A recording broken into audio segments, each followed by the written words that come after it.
में वंदन।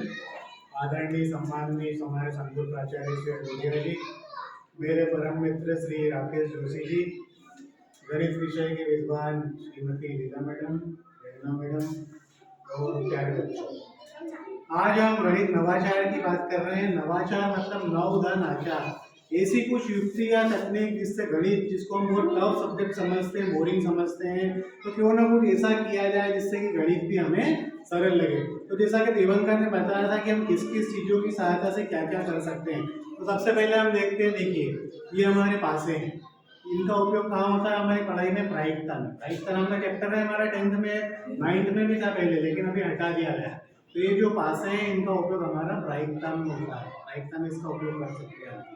दूसरा, जब हम रचना करते हैं, तो अब जैसे मुझे पढ़ाना है तो प्रकार तो इतना छोटा सा रहता है, तो मैं बोर्ड पे कैसे पढ़ाऊंगा उसको? रचना है हमारे 9th में भी है और 10th में भी है, तो उसके लिए गणित पीठ है, ये हमारा प्रकार है।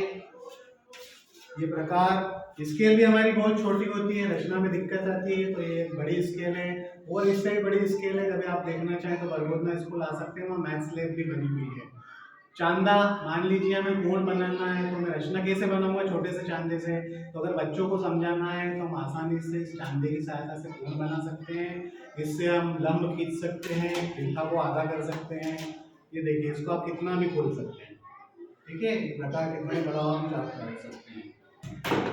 जैसा 9th में हमारे भिन्न का कॉन्सेप्ट है, ब्रिज कोर्स पढ़ा था अपन ने भी। ये भिन्न का कॉन्सेप्ट है, हमारे छायांकित और अछायांकित भाग आते हैं, या ये कितनी भिन्न भिन्न देखते हैं ना अपन, जैसे 3/5, 5/7, ये सब क्या है? ये भिन्न है। तो हम इसको कितना मोड़ सकते हैं, या जितना, जैसे मान लीजिए इसके हमने 2 हिस्से मोड़ दिए, अब कुल कितने हिस्से थे इसमें? 10 थे, 10 में से 3 हमने मोड़ दिए, तो इसका आंसर क्या हो जाएगा हमारा? 3/10। 10 में से कितने भाग मोड़े हमने? 3, तो क्या आंसर हो जाएगा इसका? 3/10। ऐसे ही बहुत सारे अलग अलग टुकड़े बने हुए हैं, जैसे इसमें 7 है, अभी 7 में से मान लीजिए हमने 1 को मोड़ा, तो क्या आंसर आएगा? 1/7। ये हमारा दूसरा हो गया। उसके बाद हमारे पास ये सबसे मेन आईएमपी है, जियो बोर्ड। इससे हम बहुत सारी चीजें कर सकते हैं। अब ये तो छोटा है, बड़ा स्कूल में रखा हुआ है, या दिखाने के लिए लाया था मैं।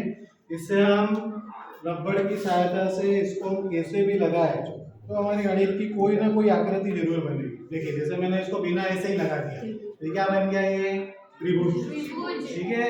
इसको अब हम मान लीजिए कि 4 के उस पर लगा देते हैं, जैसे ये बना दिया हम, तो ये क्या बन? वेरी गुड, बहुत अच्छे बच्चे हैं। बन गया। इसी जियो बोर्ड से आप वर्ग, आयत, चतुर्भुज, समचतुर्भुज, कोई सी भी आकृति अपन इससे बना सकते हैं। दूसरा जियो, इसका उपयोग क्या होता है? मान लीजिए हम 2 डंडे ले लेते हैं, है ना, जो हम 10th में पढ़ते हैं, अद्वितीय हल, अनेक हल, कोई हल ना हो। हम 2 डंडे ले लेंगे, इसको इस प्रकार से रखेंगे, एक को इस प्रकार से रखेंगे, और हम रेखा भी इससे समझा सकते हैं। तो ये हमारा जियो बोर्ड उस काम में भी आएगा। अब अगला जो हमारा बोर्ड है, ये त्रिकोणमिति बोर्ड है। ये जियो बोर्ड था और इसका नाम क्या रखा हमने? त्रिकोणमिति बोर्ड। त्रिकोणमिति सारणी जो हम पढ़ते हैं, तो हम जनरली सारणी कहाँ तक पढ़ते हैं? 10th में 90 तक, लेकिन चूंकि मैं 11th और 12th में पढ़ाता हूँ, तो 90 डिग्री से जो अधिक के मान होते हैं, कितना ही बड़ा मान हो, वो हम इस त्रिकोणमिति बोर्ड से पढ़ा सकते हैं। और हमारी जो ऊंचाई और दूरी जो 10th में चैप्टर है, उसके सवाल भी हम इस त्रिकोणमिति बोर्ड की सहायता से हल कर सकते हैं। Thank you.